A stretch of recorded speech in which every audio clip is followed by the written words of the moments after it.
It's 19 hours GMT. Hello, good evening, and welcome to Joy News Prime. We are coming to you from our studios here at Kukum, namely in Accra.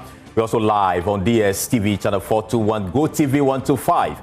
And around the world, we are on myjoyonline.com. I am Carlos Kaloni. And I am Faustina. So for tonight, the Ghana Statistical Service advises families to cut back on non-essential expenses and boost savings as housing and utility costs power February's inflation surge. We have details as plantain, ginger, crab, cinema tickets, and even fresh coconut see the sharpest price spikes.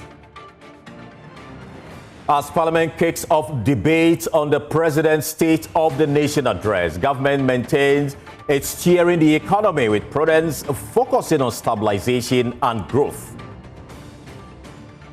Also tonight, Civil and Local Government Staff Association of Ghana rejects the Constitution Review Committee's proposal on the appointment structure of the head of the civil service. We are Joy News, independent, fearless, credible. A good time to take a seat and please be our guest.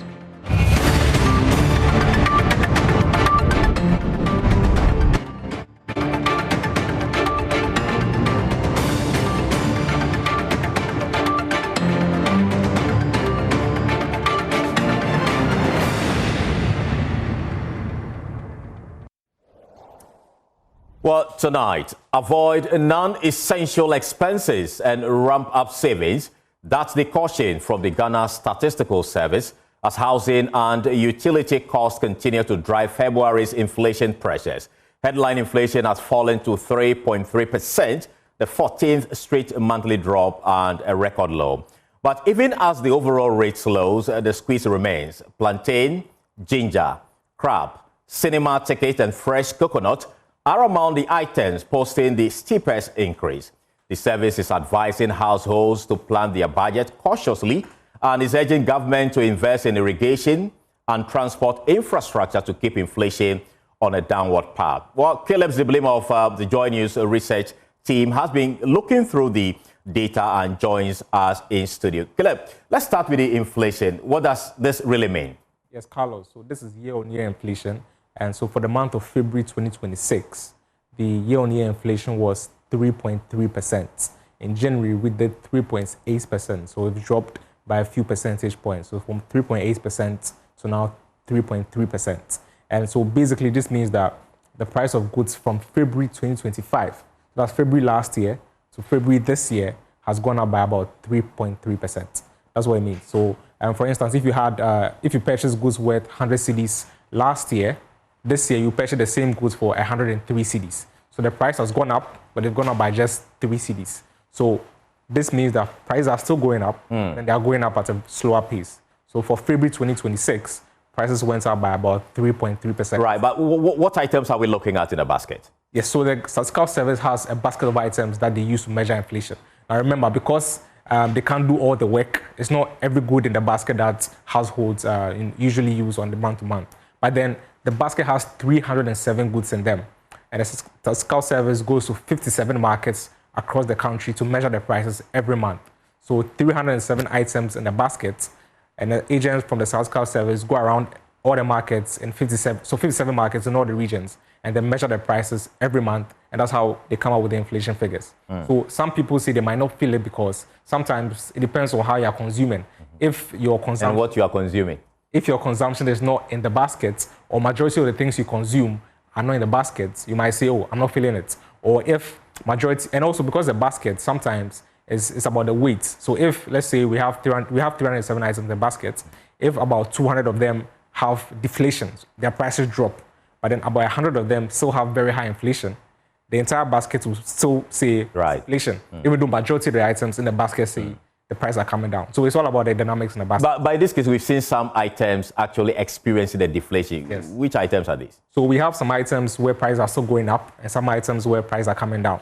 Now, majority of the items we see on the list, they are agricultural products. So it seems that there's a season where some of the products are doing very well and then they are on the market and we can get them cheaply. So for prices that are going up, we have charcoal, green plantain, public and private school fees. We have onions and ginger, and then smoked herrings.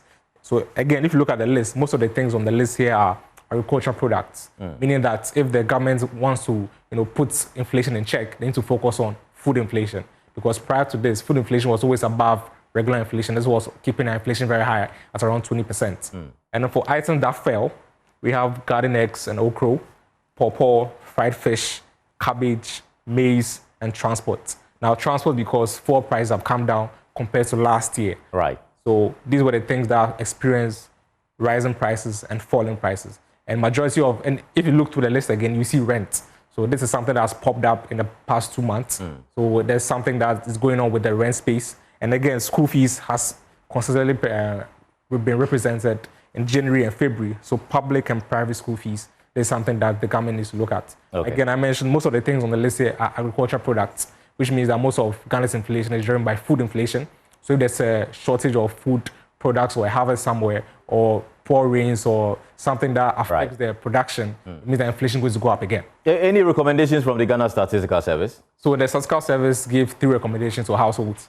They say focus on your food, rent, and school fees. And as I mentioned earlier, these are the things that were driving up inflation. The agricultural products, your rent, and school fees. So the Statistical Service is saying that you should focus on these 3 items because they are the ones that are pushing up inflation. Again, they say avoid non-essential spending, and then finally, increase your savings. But then these are very subjective, depends on how your income is. Exactly. What's about your income is. Right, thank you so much, Kele, for those details. Well, away from that, Minister for Government Communications, Felix Kwakye Ofosu, says a total of 1.5 billion cedis in assets has been frozen as investigations continue into the Operation Recover or Loot, explaining that significant sums cannot be fully recovered until individuals involved are convicted. He dismissed claims that the Economic and Organized Crime Office has recovered 600 million cedis through oral, clarifying that the figures represent recoveries from stolen public funds rather than funds directly recovered under the initiative. Members on the minority side criticized government's handling of the cocoa crisis and recent security issues on the first day of the debate on the State of the Nation address. Through hard work, grit, and consistency, today, like Lazarus, the Ghanaian economy has woken from the dead. Yes. Like the phoenix, the Ghanaian economy has risen from the ashes of collapse. And this has happened because of prudent economic management. It has also been claimed that the president said that IOCO has recovered 600 million Ghana cedis from Operation Recover or Loot. Mr. Speaker, that is not accurate. The president never made reference to oral in respect of the 600 million Ghana cedis. Mr. Speaker, in respect of oral, unless and until persons who are under investigation or are before court have been convicted, you cannot recover anything from them. The most that can be done is that their assets can be frozen. And as far as that goes, Mr. Speaker, I can report to you that 1.5 billion Ghana cedis in assets have been frozen. I speak as one of the 4 million cocoa farmers and their dependents who have been rendered poorer, who have been deceived. And today you are making reference to Ivory Coast. No Ivory Coast minister went around seeking votes of cocoa farmers, promising them 6,500 per bag. You did, and you turned around to take and to cheat them, to shortchange them, and to steal 1,000 cedis from one bag. It is obvious that our colleagues are not interested in the debate because the cocoa politics has died. The pro-cocoa jandam is gone. Today, everybody knows that Ghana pays twice as much as Côte d'Ivoire for the price of cocoa. So for those of you who are out there deceiving some farmers, that somehow or another it was John Dramani Mahama that was reducing cocoa and was pointing to Côte d'Ivoire as the savior of the cocoa industry. Today, we want you to visit the farmers and tell them that cocoa is more expensive in Ghana than it is in Côte d'Ivoire. When the cedi is artificially stimulated, there is lack of export competitiveness because the cedi is stronger and our exports become, the cost of our exports become very high. So it disincentivizes exporters, and the people who are outside getting our exports are not ready to buy from us. Interest rates has dropped. And these are all facts that I was expecting my colleagues to allude to. Unfortunately for them, on Friday, when they got the opportunity, they decided to establish a branch of the Uniba Youth Choir here in this chamber. And the choir master, who hails from Ofosu, having a greater perspective of choral music, decided to mock cocoa farmers by letting his choir people dress in choir robes. In fact, what he did not know was that cocoa farmers in Ofosu do not dress like choristers when we are going to farm. What we do is to wear what we call our working gear, our Wellington boots, and our cutlasses. Away from that, the Civil and Local Government Staff Association of Ghana, CLOSAG, is tonight strongly opposing suggestions to change the appointment structure of the head of the civil service. According to the association, the Constitution Review Committee's proposal for the Council of State to recruit, vet and make binding nominations to the President for the appointment of the head of the civil service is improper and could significantly disrupt the sector. While speaking during a press conference at Accra, the Executive Secretary of the Association, Isaac Bampoado, said if the intent of the committee is to depoliticize the Public Service Amendment, should rather be made to Article 1951 of the 1992 Constitution instead of altering the existing structure. The Executive Secretary of the Association, Isaac Bampoado, says if the intent of the committee was to depoliticize the Public Service, amendments should rather be made to Article 1951 of the Constitution instead of altering the existing structure. We object to the CRC proposal that the Council of State shall recruit, vet, and make binding nominations to the President for appointment of the head of civil service with the assistance of the Public Services Commission.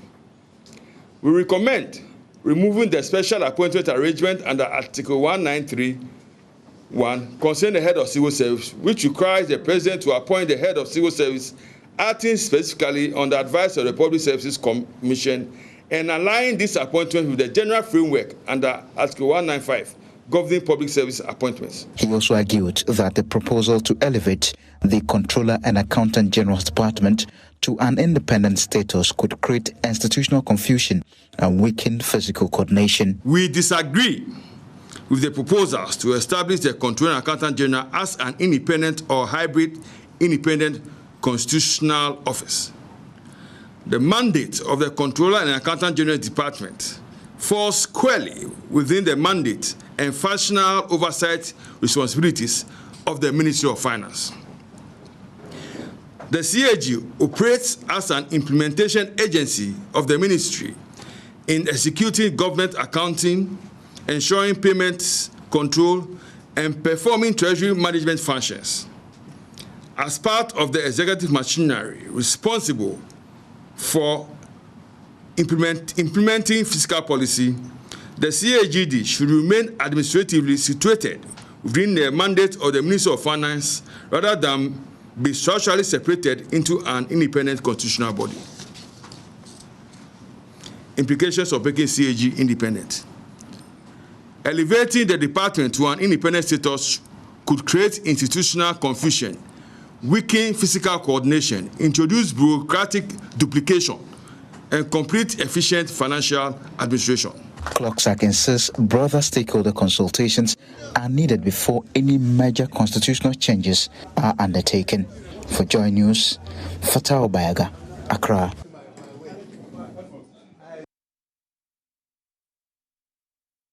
From that, the Environmental Protection Authority says it has issued a strong legal basis to the individuals who imported the champagnes, which they have banned, and they are actually threatening that they would be exploring all the legal avenues with over 1,070 pieces of champagne machines seized at the Tema port on Tuesday night. The operation conducted with national security uncovered the machines concealed in separate containers destined for mining districts. This follows a similar seizure of over 200 machines in 14 containers Weeks ago, speaking to Joy News, the Deputy Chief Executive Officer of the EPA, Michael Ayamga, said the EPA will continue to enforce the ban on the importation and distribution of champagne machines. Yes, so even while we were there today, 3 more containers were intercepted, and that takes the number well to over 1,200 as we speak. My team is still working on the documentation of the timing, verifying national security. But I tell you, a grand risk going in there, and we feel that at EPA, we need to intensify our presence at the ports and then ensure that our people are at the front line looking out for these things and not merely relying on tips and intelligence. So this is a wake-up call, and we are all alarmed by it. I spoke with CEO yesterday. She instructed that I go to the ports to verify. So since Tuesday, I've been going there every day to do verifications. And one of the instructions was to begin to work to prosecute the importers, because this importation was done in contravention to the ban we issued on the 29th of October 2025 that placed a ban on the fabrication, importation, distribution and sale of small motorized dredging machines, popularly called champagne, in Ghana. Well, joining us via Zoom is the coordinator of Eco-Conscious Citizens, Madam Aula Sewa. Grateful for your time.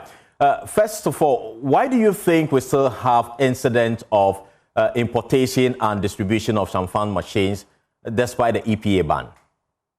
Good evening. Thank you very much for having me.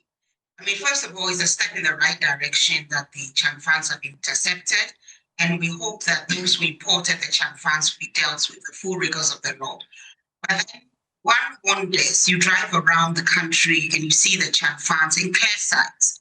They're not even hidden. They're on our water bodies. So one doesn't understand why they're still on our water bodies. Why hasn't the Navy been able to patrol our water bodies and get rid of the champagnes? And recently in the Joy expose in the assembly where stickers were being given and monies could be paid for earth-moving materials and also for champagnes, if they've been banned, and yet one can pay money and have a sticker on one's champagne, and the the DCE is still at post, then one wonders what really we are up to. Are we really serious about, getting rid of the champagnes? This is a question that we need to answer. And what do you make of the next step of the EPA, which is to prosecute those who continue to import these champagne machines? I mean, that's a step in the right direction. I mean, if something has been banned and you insist on bringing them in, then whoever is importing them should be dealt with rigorously. If this is done, it will discourage others from bringing it in. So that is a step in the right direction, and that's the thing to do. We must discourage the importation of champagnes. We must get rid of the champagnes already in the country, in broad daylight. They are not being hidden. They are being manufactured, they are being repaired, they are there in broad daylight. They are also on our water bodies. We need to immediately deal with this threat, because as I keep on saying, like a sport record, we face an existential threat. The ecocide is ongoing. Our water bodies are being poisoned, and the champagnes are on our water bodies.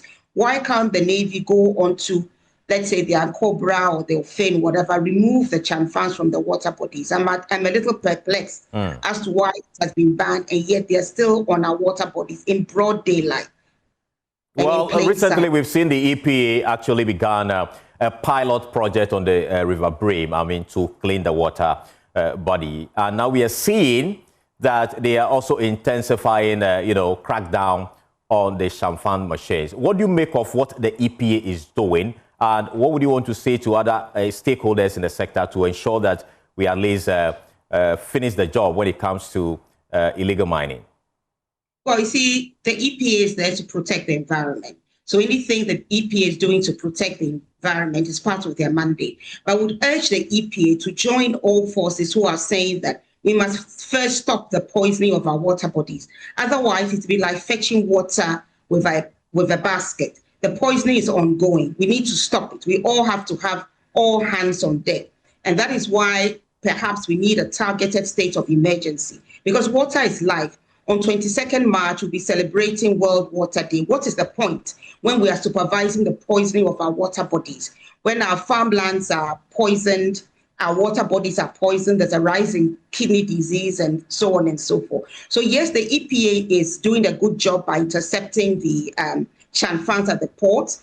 But what we are saying is that continue doing the good work by joining forces with those who are saying that you cannot clean the waters. It's not sustainable if you do not stop the root of the problem. That is the poisoning of our water bodies. We need to get the Chanfans out of our water bodies. We need to stop the mercury, the arsenic, the cyanide from being used to wash the gold and from being poured into the water bodies. That is what we should all be doing as a matter of urgency, because the clock is ticking. The clock is ticking. Thank you so much, Madam Awulasewa is with eco-conscious citizens. Well, let's head now to the Upper West region, where the Shea tree, also known as the Northern Cocoa, has become a major source of income for thousands of women in the area. But unsustainable logging, charcoal production, bushfires and land clearing are, however, destroying Shea parklands in the Upper West region. The loss of these trees is not only threatening livelihoods, it is also worsening climate change impacts at the area, and also it is reducing forest cover, increasing heat, and also accelerating land degradation. On Climate Evidence today, Joy News' Rafiq Salam reports that climate experts want urgent legislation to protect the Shea tree and safeguard the region's climate. The Shea tree, one of the endangered tree species of the Northern Savannah Ecological Zone that grows in the wild. Despite its huge economic benefits and potential, its existence is, however, under threat as it faces extinction from unsustainable logging, charcoal production, bushfires, and land use changes. Head of Research and Learning at non-governmental organization Prudent North. Shea gives us a lot of money. Annually, I think about $100 million that the country gets from Shea. It's a global industry that actually is worth about $2.75 billion. Acting Upper West Regional Director of the Environmental Protection Authority, Jonathan Kierako, equally is not happy about the wanton destruction of the Shea and other economic trees. As they bend the trees, the younger shrubs and those that are not able to survive it, they will die. And at the end of the year, if you see the population of younger trees that probably could have been grown to bigger trees will be dried up, and our women will go and harvest it and go and make their heaps at home. Years ago, this facility is owned by Sumbawere Shea butter processors. It used to be filled to the rafters with energetic women busy preparing shea butter. We are not getting the nuts like the first time.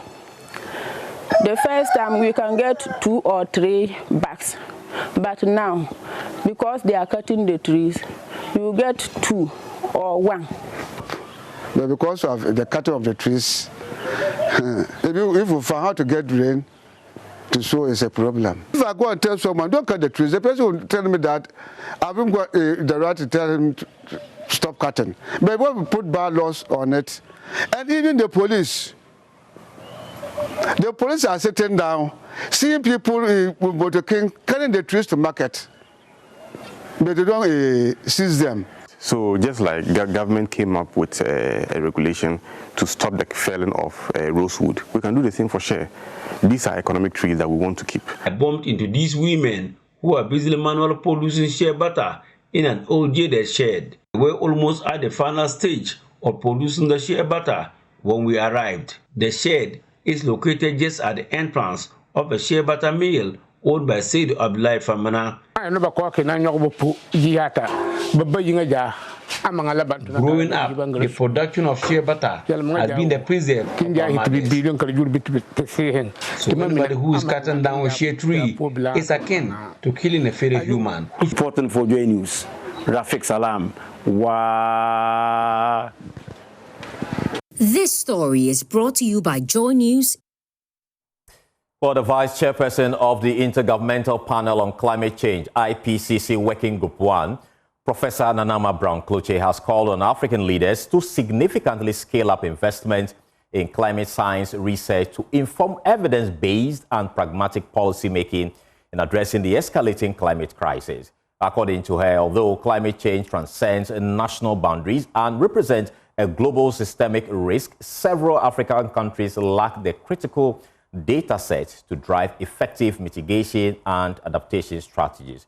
Professor Agbogbloshie made a call at the opening of a 3-day international expert conference in Accra. There's more in the following report.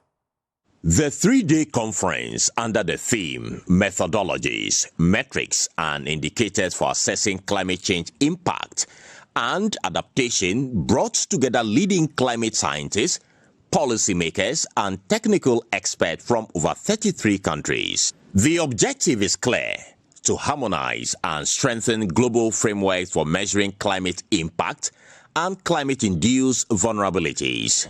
Speaking at a media engagement on the significance of the conference, Vice Chair of the IPCC Working Group 1 and the CEO of EPA, Professor Nana Brown-Cloutier, lamented the persistent gaps in climate data across parts of Africa. Climate change is a reality. It's happening.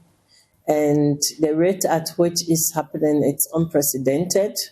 Scientists in this community are already overwhelmed and still trying every day to understand the changes and the impact it's having on the people, especially the vulnerable communities.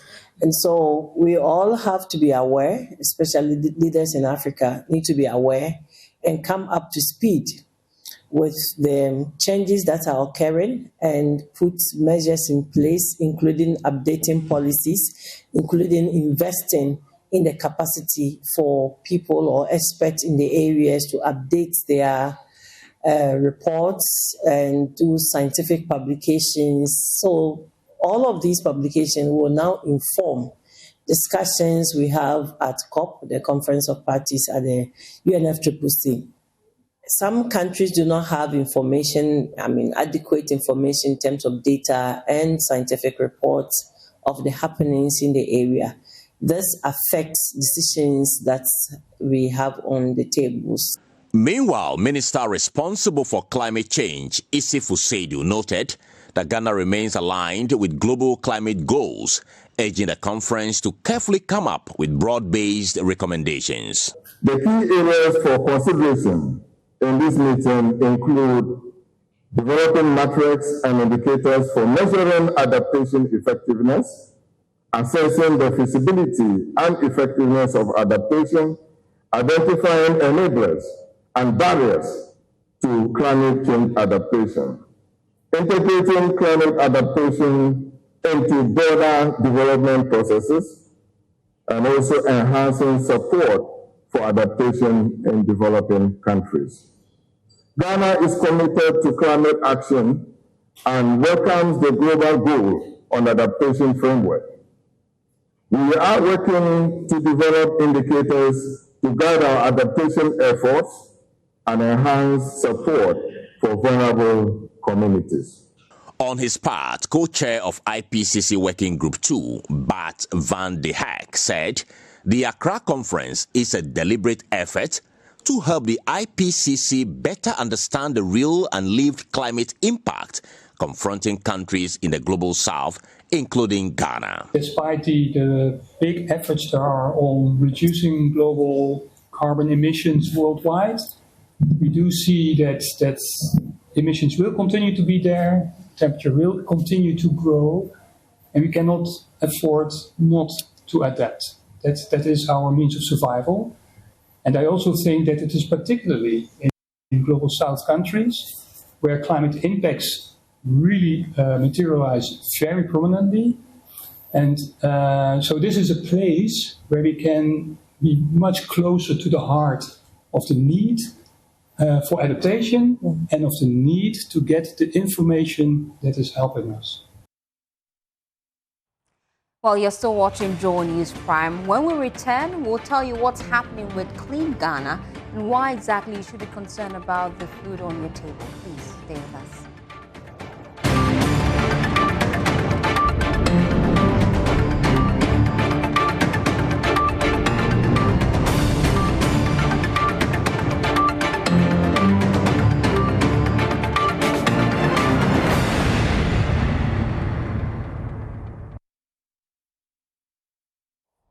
Welcome back. We have more stories.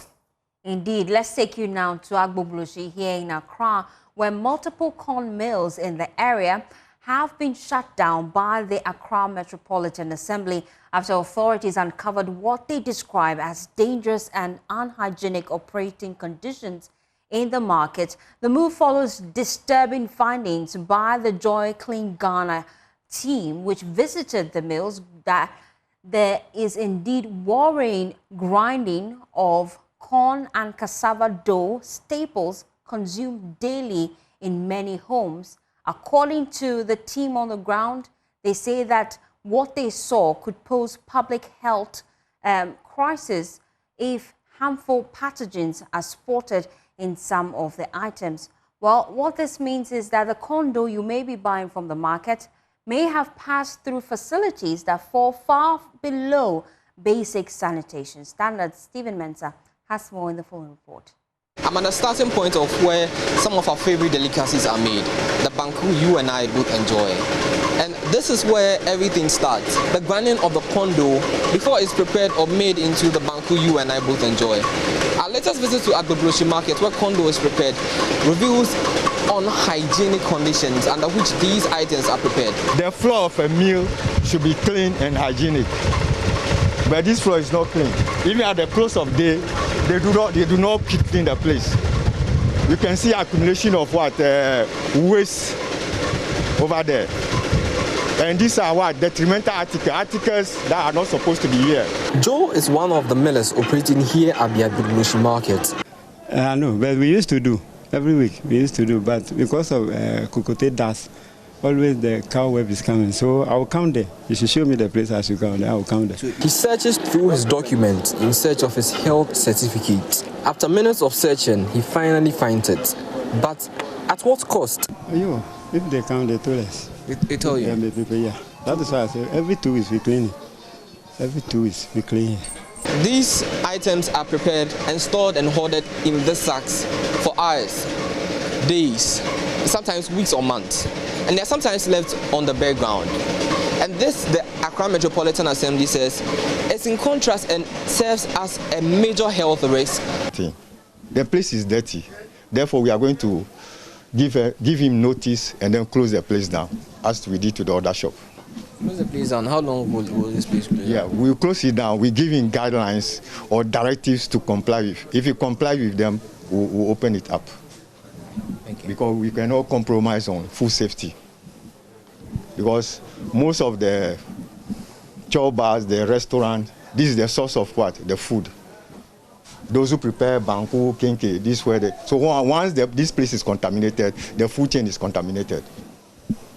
Thank you, sir. Thank you. I'm already reconsidering my life choices with regards to what I eat. And I believe this will be same for you and I. Given the way our favorite delicacies, the banku you and I both enjoy, is prepared and the items are handled. From the Corn Mill Center here in Agbogbloshie, I'm Stephen Mensah for Joy News. Well, government says it is working with key stakeholders to tackle rising indiscipline and vandalism in schools, warning that such behavior could undermine national development. Speaking at the President's Independence Day Award, Vice President Jane Nana Opoku-Agyeman said the Ministry of Education is working with stakeholders to strengthen guidance and disciplinary systems in schools. There's more in the following report. Recent weeks have seen misconduct and damage reported in schools across Ghana. Vice President Jane Nana Opoku-Agyeman says these acts threaten national progress and government is acting to build responsible and accountable students. We have seen troubling developments, including reports of exam malpractices in some schools, vandalism, and increasing disrespect towards school authorities and rules.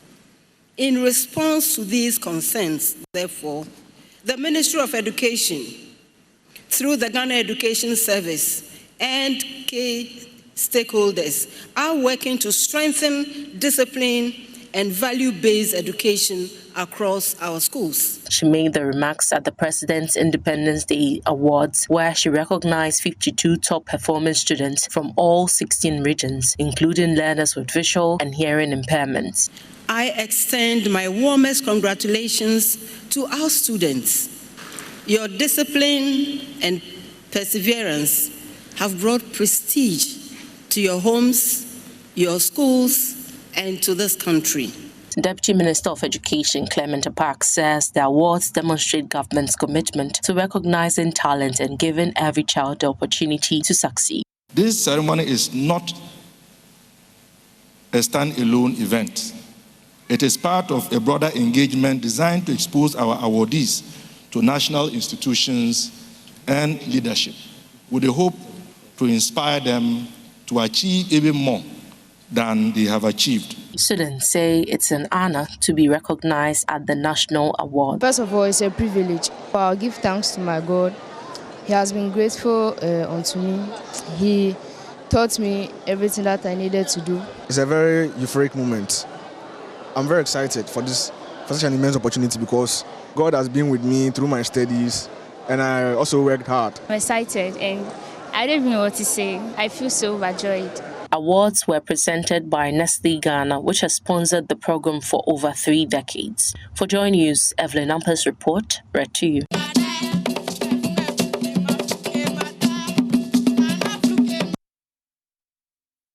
Well, now to international news. Ghana and St. Kitts and Nevis, located in the Caribbean, have signed an agreement on visa exemption for holders of ordinary passports. A previous agreement only catered to holders of service and diplomatic passports. The two countries also signed a bilateral labor agreement for the recruitment of Ghanaian medical professionals.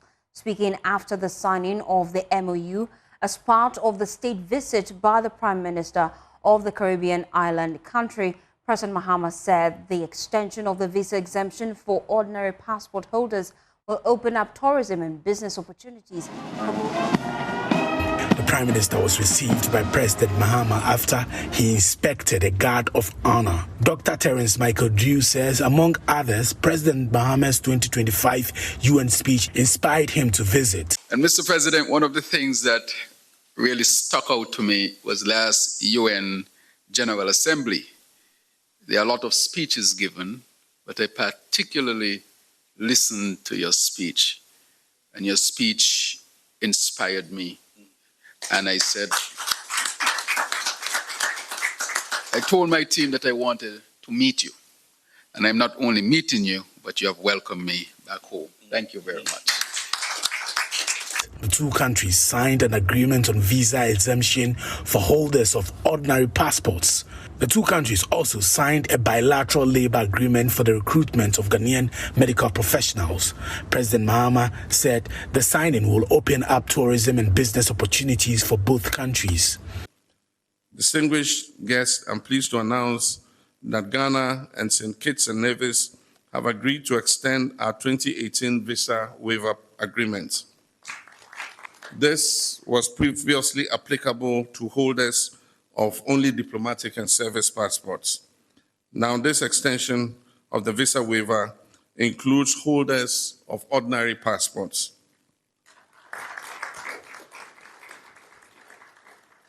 This practical and transformative step will significantly facilitate tourism, trade, business exchanges, and people-to-people connections. President Mahama says the Prime Minister extended his stay in Ghana and will be the special guest of honor at the independence celebrations on Friday. Prime Minister Drew, who is also the chairman of the Caribbean regional body CARICOM, pledged their support for President Mahama's draft resolution to the UN to declare slavery as the gravest crime against humanity. Presently, the President in Ghana, they are presenting a resolution to the United Nations, which I deem to be extremely timely and profound. And that is to place on record the historical tragedy of slavery and colonization as one of the most, if not the most, heinous crimes ever committed by humanity against itself. And so I want to thank you, Mr. President, for your tremendous leadership as far as this is concerned, and you can count on us for strong and full support. President Mahama later gave him a fugu gift. And now I will make a presentation to the Honorable Prime Minister. And for those of you who know what it is, it's a fugu, which has become very famous now as a symbol of our culture.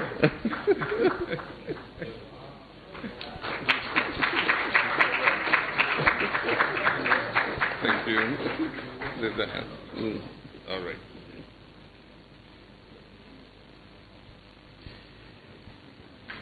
Well, still in international news, a U.S. submarine has sunk an Iranian warship in the Indian Ocean, marking the first such naval strike by the United States since World War II. The Iranian frigate Iris Dana was reportedly carrying about 180 crew members. So far, 32 have been rescued, while Sri Lankan authorities say 80 bodies have been recovered. The Pentagon released footage of the torpedo strike during a briefing. At the same briefing, Chairman of the Joint Chiefs of Staff, General Dan Kine, warned that the U.S. plans to strike, quote, progressively deeper into Iranian territory. Israel claims to have hit security headquarters across Tehran, prompting the postponement of the three-day funeral for former Supreme Leader Ayatollah Ali Khamenei. This latest strike signals a sharp escalation in the U.S.-Iran-Israel conflict, raising fears of a broader regional confrontation. Meanwhile, Nigerian authorities have suspended all pilgrimages to Israel and the occupied West Bank with immediate effect, citing security concerns amid escalating conflict in the Middle East. Well, up next is Showbiz. Sure. Leaving you at this point in time in the able hands of Becky. Right. Stay.